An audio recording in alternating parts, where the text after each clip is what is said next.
High বন্ধুরা, তোমরা সবাই কেমন আছো? দেখো, আজ আমি তোমাদের পাঁচমিশালি সবজি করে দেখাবো। এই গরমে পাঁচমিশালি হালকা পাতলা সবজি, হালকা পাতলা পাতলা ঝোল খেতে খুব ভালো। দেখো, আমি প্রথমে সমস্ত সবজিগুলো কেটে নিয়েছি।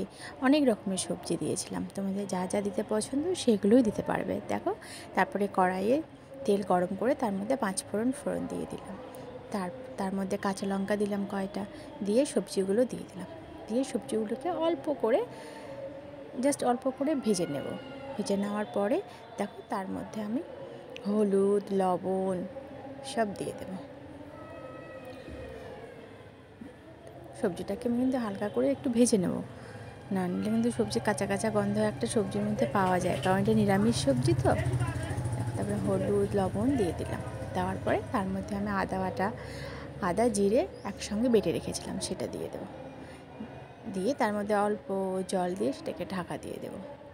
দেখো বন্ধুরা, জানি এরকম রান্না সবাই পারো, তবু দেখো কত তাড়াতাড়ি আমি রান্নাগুলো করি তোমাদের দেখো। আর খুবই এই গরমে একদম মশলা ছাড়া। তারপরে আমি একটু জল দিয়ে এটাকে চাপা দিয়ে রেখে দেবো।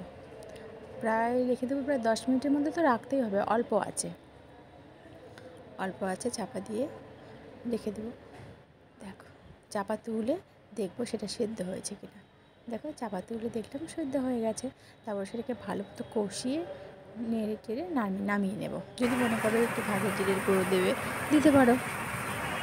রেডি আমাদের পাঁচমিশালি সবজি।